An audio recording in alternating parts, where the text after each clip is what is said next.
हमारा टॉपिक है computer memory. तो कंप्यूटर मेमोरी होती क्या है? Computer memory is the storage space in the computer where data is to be processed and instructions required for processing are stored.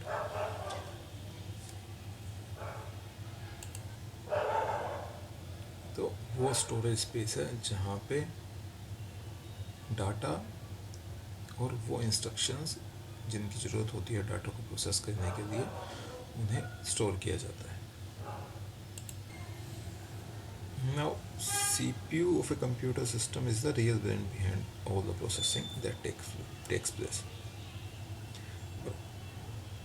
Processing के लिए हमें data और इंस्ट्रक्शंस को CPU को प्रोवाइड कराना पड़ेगा।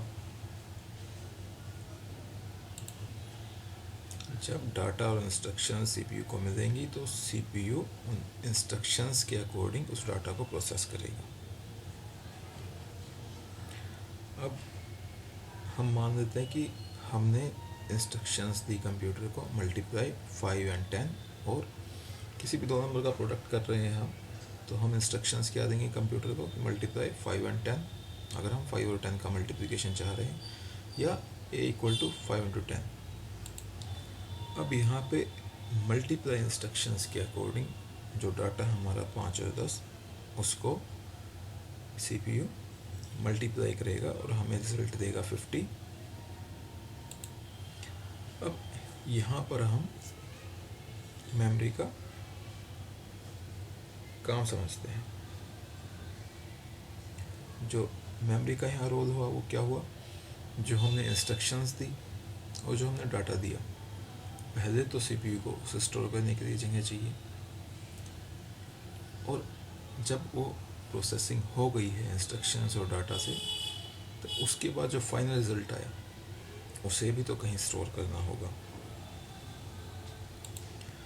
अब हमारे पास कंप्यूटर में दो तरह की मेमोरी होती हैं। पहली होती है प्राइमरी मेमोरी और मेन मेमोरी, दूसरी होती है ऑक्सिलरी मेमोरी और सेकेंडरी मेमोरी। अब प्राइमरी मेमोरी क्या होती है? The memory that holds data and instructions during processing.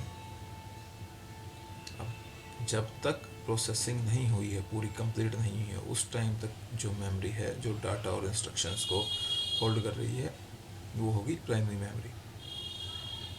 अब ये टेम्परेरी मेमोरी होती है क्योंकि यहाँ पे डाटा को परमानेंटली स्टोर नहीं किया जाता। अब आते हैं सेकेंडरी मेमोरी पे। अब ये मेमोरी होती है the memory that store data for later use, also called as permanent memory. अब ये मेमोरी वो है जो जब हमारी प्रोसेसिंग हो गई और हमारे पास फाइनल रिजल्ट आया है उसे स्टोर करती है परमानेंटली, जिसे हम बाद में भी यूज़ कर सकते हैं। अब हम देखते हैं यूनिट्स ऑफ मेमोरी। इसे कैसे डिफाइन करेंगे? Memory unit is the amount of the data that can be stored in the storage unit. This storage capacity is expressed in terms of bytes. अब कंप्यूटर सिर्फ मशीन लैंग्वेज समझता है जो होती है 0 और 1, जिसे कहते हैं बाइनरी नंबर्स, और जो इसकी यूनिट्स हैं ये है 0 और 1, जिन्हें हम कहते हैं बिट। अब कंप्यूटर सिर्फ यही दो चीज़ समझता है, एक 0 और एक 1, जिन्हें बाइनरी नंबर्स कहते हैं, और जो सबसे छोटी मेमोरी यूनिट है वो भी है बिट। अब एक एनकोडिंग स्कीम है जिसे एसकाई कहते हैं, American standard code for information interchange. अब ये एनकोडिंग स्कीम रिप्रेजेंट करती है एक करैक्टर को as a group of 8 bits या 1 बाइट। 8 बिट्स के एक ग्रुप को 1 बाइट कहते हैं और 4 बिट्स के एक ग्रुप को निबल कहते हैं। अब यहाँ पे जैसे हम देखते हैं मेमोरी, ये 6 करैक्टर लॉन्ग वर्ड है, तो अगर स्काई में हमें इसके लिए मेमोरी चाहिएगी तो वो होगी 6 बाइट्स की, 1 byte for 1 character each, 1 byte for 1 character each. अब ये कुछ यूनिट्स है मेमोरी की। अब सबसे छोटी जो यूनिट होती है वो तो बिट 0 और 1।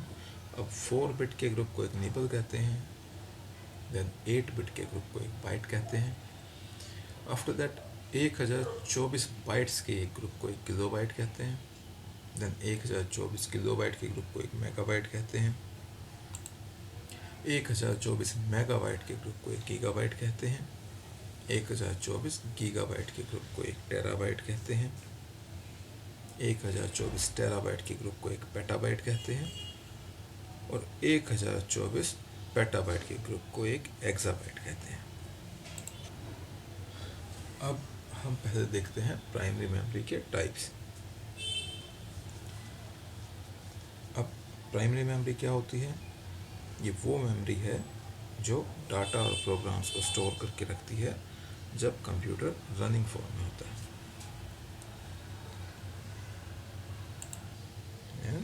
दोबारा से रिवाइज करते हैं। The memory that holds data and instructions during processing. तो प्राइमरी मेमोरी या मेन मेमोरी दो टाइप की होती है। पहली होती है रोम, रीड ओनली मेमोरी। सेकेंड होती है रैम, रैंडम एक्सेस मेमोरी। अब रोम क्या होता है? In this memory information once stored remain fixed. That means it cannot be changed. So ROM can only be read and used. It cannot be changed or written onto.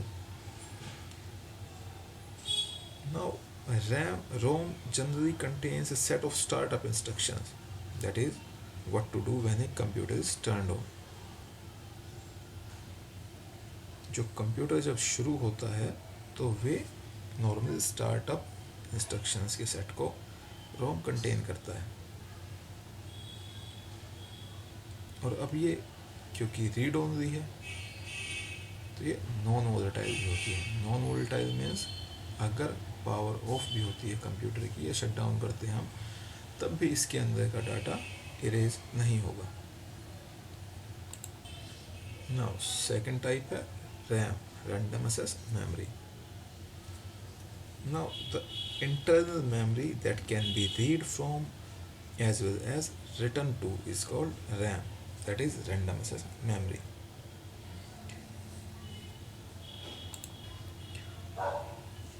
जब भी हम normally computer की internal memory की बात करते हैं तो हम रैम के बारे में ही बात करते हैं।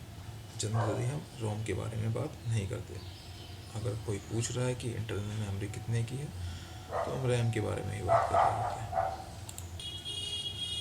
नाउ जैसे रोम नॉन वोलेटाइल था बट रैम वोलेटाइल होती है। दैट मीन्स जब भी पावर ऑफ होती है या कंप्यूटर को शट डाउन करते हैं हम तो रैम के अंदर का सारा डाटा इरेज हो जाता है। अब रैम की कुछ लिमिटेशंस हैं जो हमें पता लग ही गया है, फिर भी हम दोबारा से रिकॉल करते हैं उनको।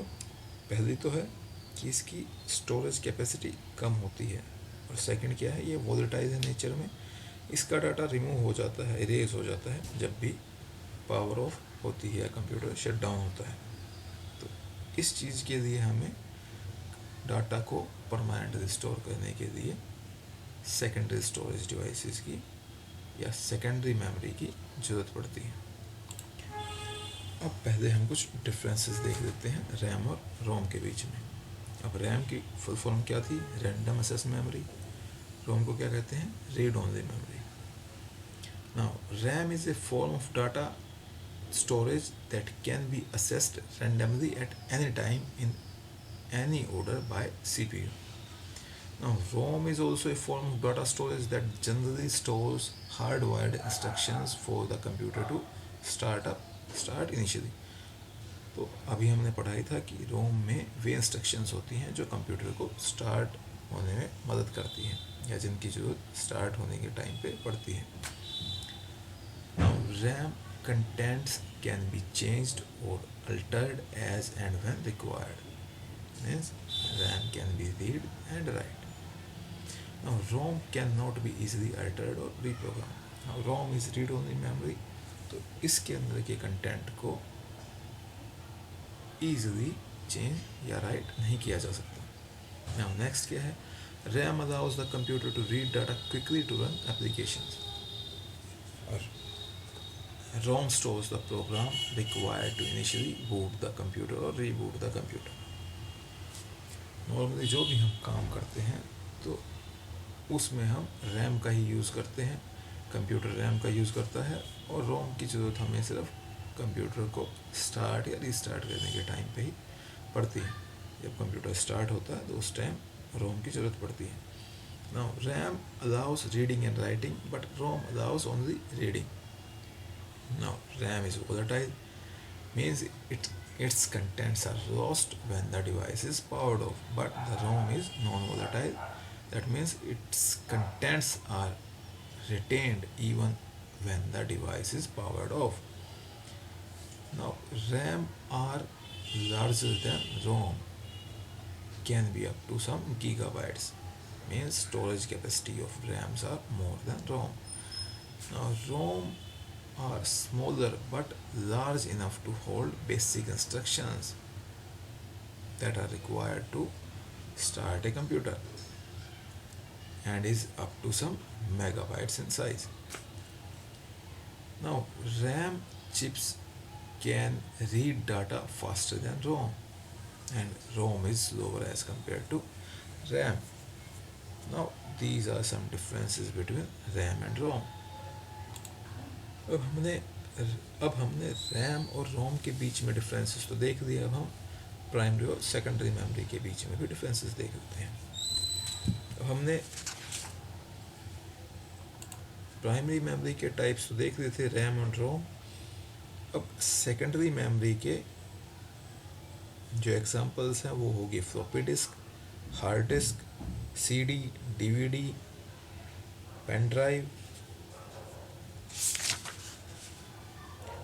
Memory sticks, Blu-ray disc etcetera. अब इनमें हार्ड डिस्क और फ्लॉपी डिस्क होती हैं मैग्नेटिक मीडिया, और सीडी और डीवीडीज होती हैं ऑप्टिकल मीडिया. अब फिर से रिकॉल करते हैं कि प्राइमरी मेमोरी क्या थी, the memory that holds data and instructions during processing. और सेकेंडरी मेमोरी क्या थी, the memory that stores data for later use, also called as permanent memory. अब इनके बीच में हम कुछ डिफरेंसेस देखते हैं. अब primary memory is directly connected to and accessed by a computer CPU, but secondary memory are not directly connected to CPU. Primary memory में RAM volatile होती है और रोम नॉन वोलेटाइल होती है, बट सेकेंडरी मेमोरी या secondary storage devices सारी ही non volatile होती हैं. Now primary storage can be directly accessed by CPU, but secondary storages are indirectly accessed by CPU. But primary storage are faster data access, but in secondary storage data access is slower.